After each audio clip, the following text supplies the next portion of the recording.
paz do Senhor. Jesus está vivo. Ele ressuscitou. Quem veio para um culto? Quem veio cultuá-lo, admirá-lo, prestar culto, louvores? Eu quero nessa noite aproveitar com muita inteligência essa rica oportunidade de estar com os irmãos aqui nesse projeto tão abençoado, segundo Congresso Missionário Valente de Deus da Última Hora. Eu quero aqui registrar minha gratidão, tributar ao Senhor toda a honra, toda a glória, todo o louvor. Eu cheguei mais cedo aqui, irmãos, e tentei comprar aqui a camisa ou a camiseta do projeto.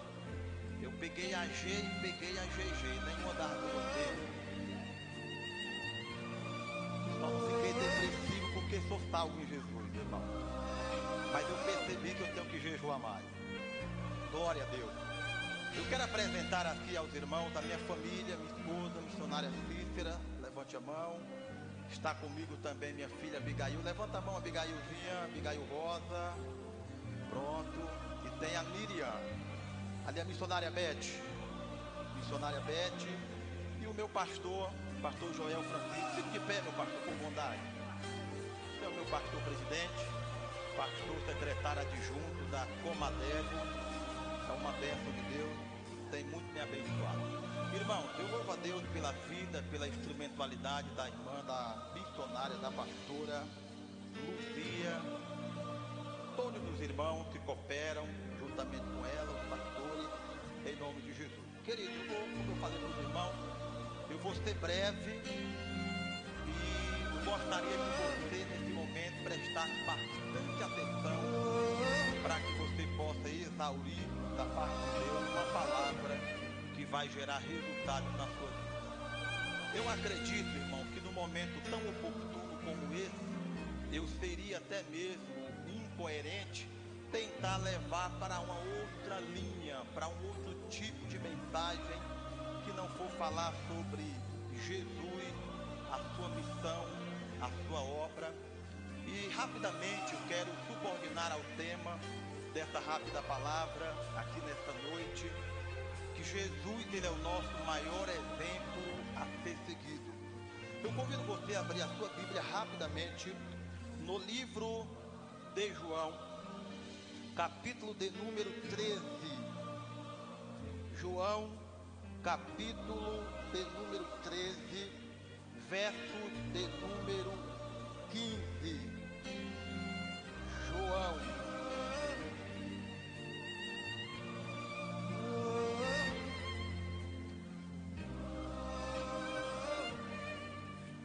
Quem encontrou, diga: eu vou morar no céu. Quem não encontrou ou não tem Bíblia, diga: eu vou também. Amém? Livro de João, capítulo de número 13, versículo de número 15, diz assim: simples, olha só a palavra de Jesus. Porque eu vos dei o exemplo, para que, como eu fiz, façais vós também. Podem sentar, por gentileza. Glória a Deus. O capítulo de número 13 do Evangelho de João narra simplesmente um dos momentos mais chocantes na vida dos discípulos.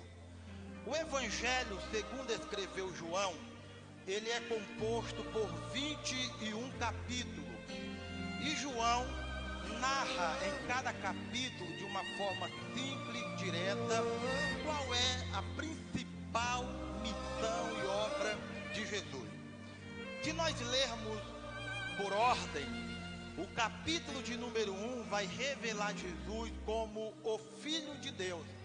A narrativa começa dizendo: no princípio era o verbo era Deus, o verbo estava com Deus, o verbo que fez carne e tal, habitou entre nós, os irmãos conhecem. Então o capítulo de número 1 de João, Jesus é apresentado como o Filho de Deus, o verbo que se fez carne.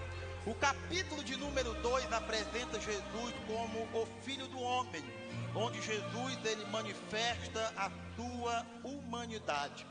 O capítulo de número 3 de João apresenta Jesus como o Mestre Divino, aquele que fala palavras que deixa Nicodemos maravilhado, a ponto de Nicodemos abrir a sua boca e declarar: realmente tu és mestre, vindo da parte de Deus, porque ninguém falaria ou realizaria tais obras se Deus assim não fosse com ele.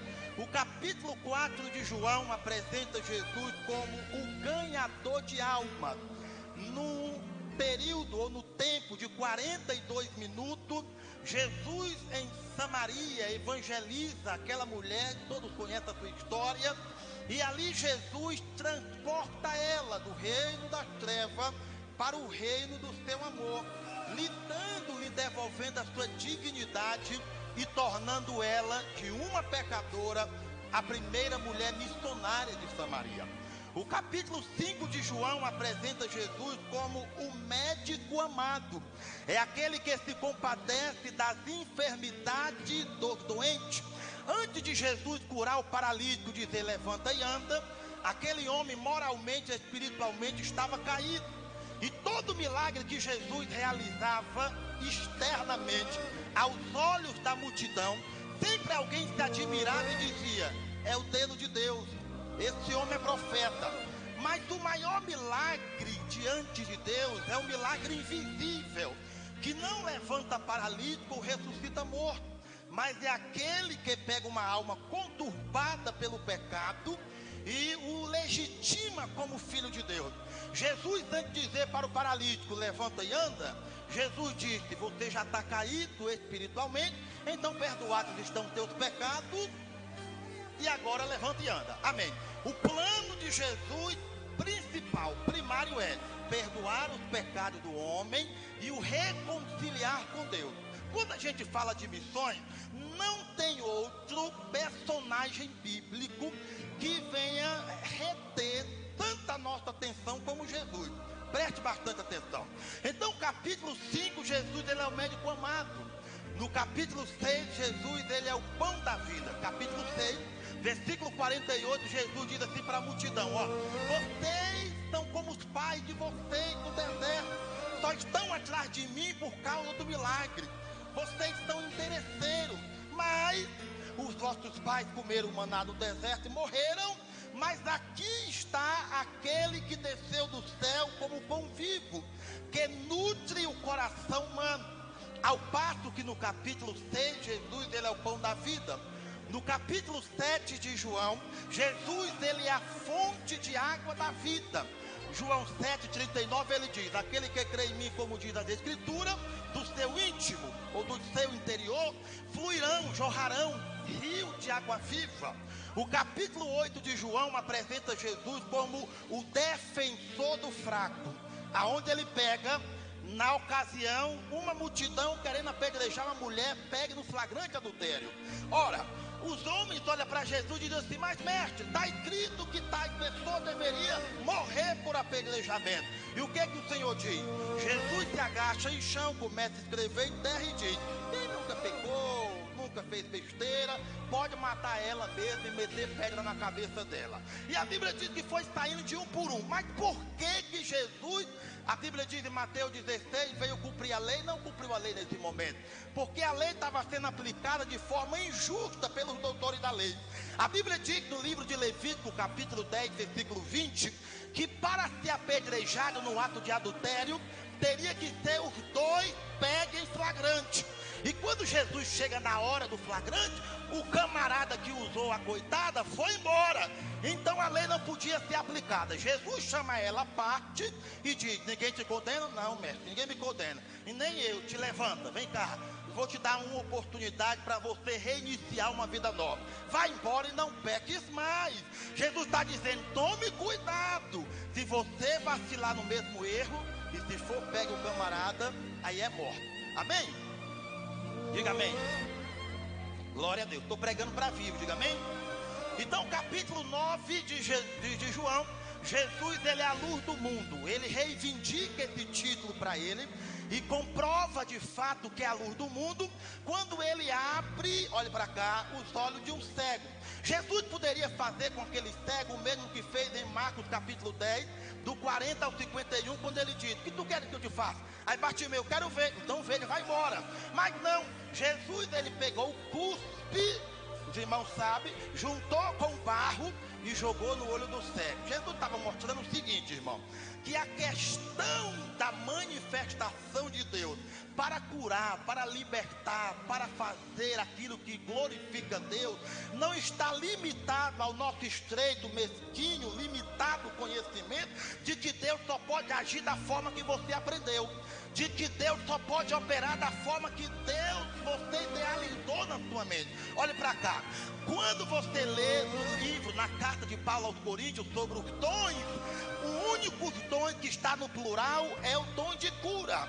Isso quer dizer que para Jesus curar, se você quiser dar um copo de água para alguém beber e dizer que vai ser curado, a pessoa pode beber e ser curado.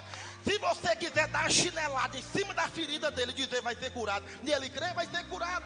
Então preste atenção, o capítulo 9, Jesus, ele é quem? Ele é a luz do mundo. O capítulo 10, Jesus, ele é o bom pastor. Ele é aquele que dá vida pelas ovelhas. No capítulo 11 de João, Jesus, ele é o príncipe da vida.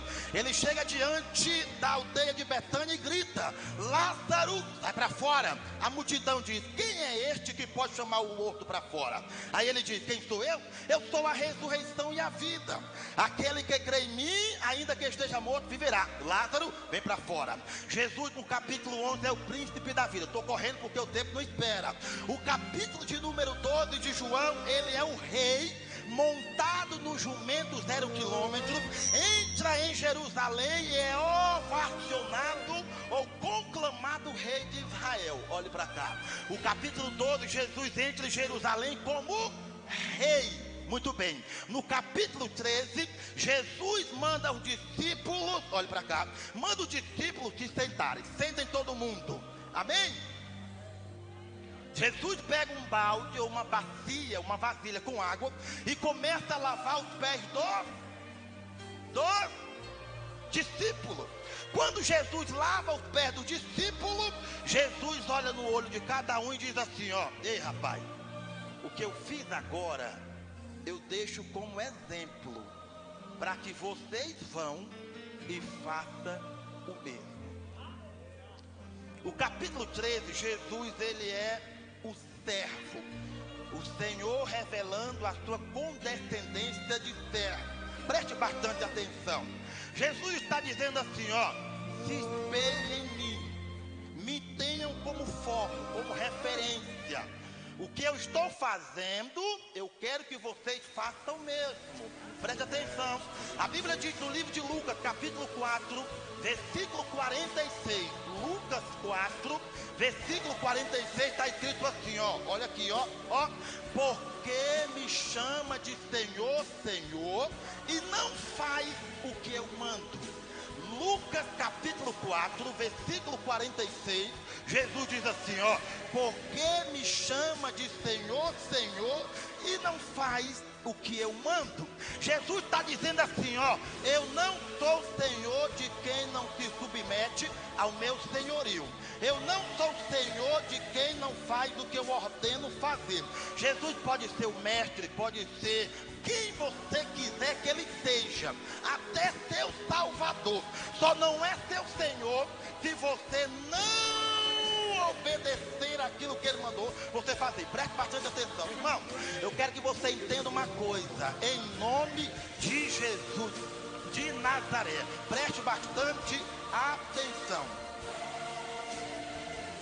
O que Jesus mandou você fazer? O que foi que Jesus mandou você fazer? Jesus está dizendo assim, Lucas 4,46, ó: se não me obedecer, não me chame de Senhor.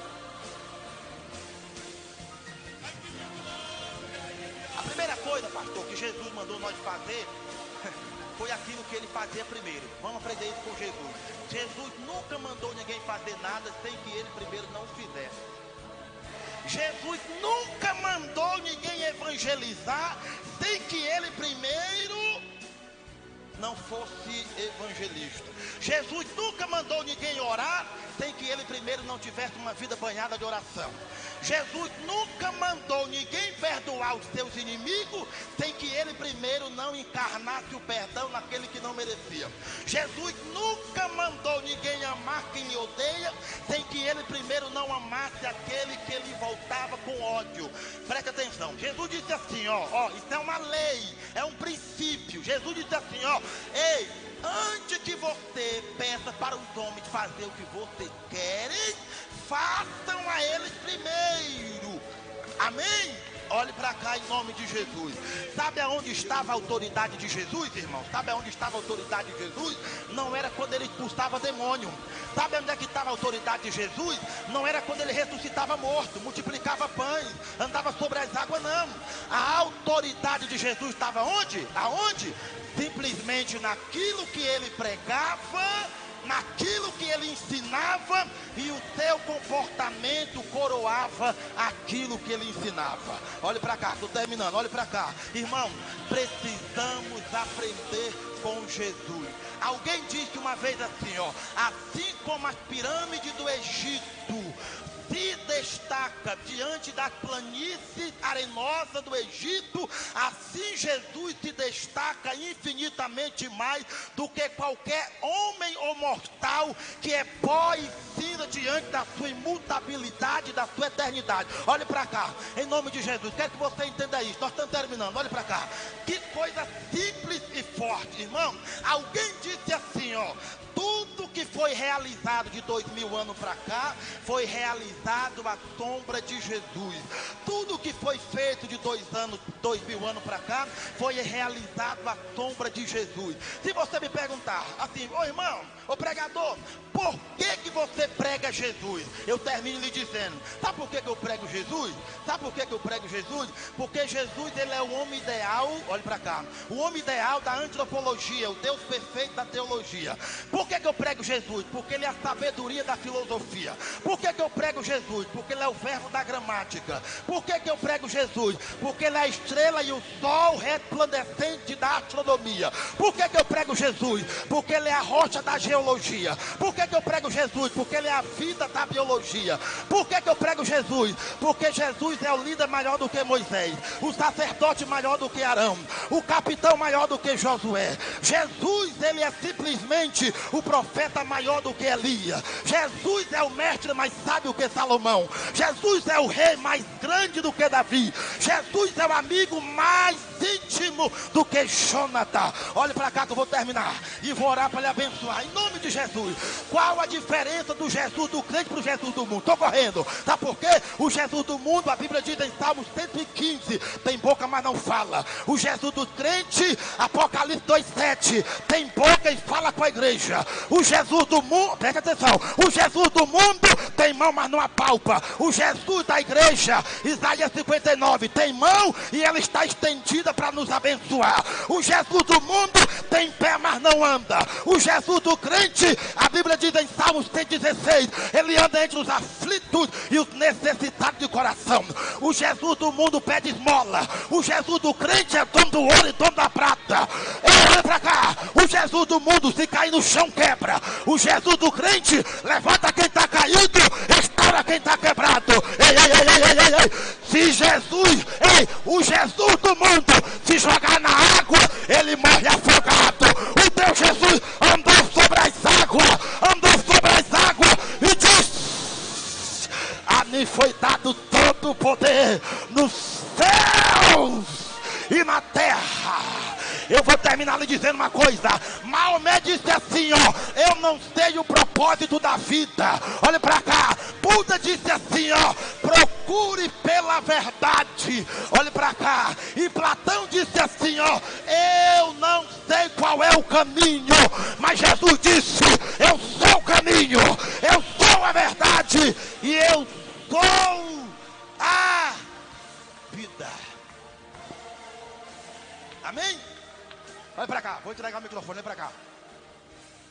Olhe para cá. Olhe para cá. Amém? Você tem que imitar Jesus. Se você não fizer o que ele manda, ele não é teu Senhor. Ele quer que você ganhe alma. Eu não sei como é que pregador é recebido lá no céu. Eu não sei como é que patriarca é recebido lá no céu. Eu não sei como profeta é recebido lá no céu. Eu não sei como o cantor é recebido lá no céu. Mas eu tenho certeza que missionário como Estevão, na hora da morte, não foi anjo que recebeu ele. Foi Jesus que ficou em pé e disse assim: entra, missionário, aqui na glória. Porque missionário é recebido por mim de pé, porque ganhou almas e sofreu na terra. Amém? Um cheiro, que Deus abençoe.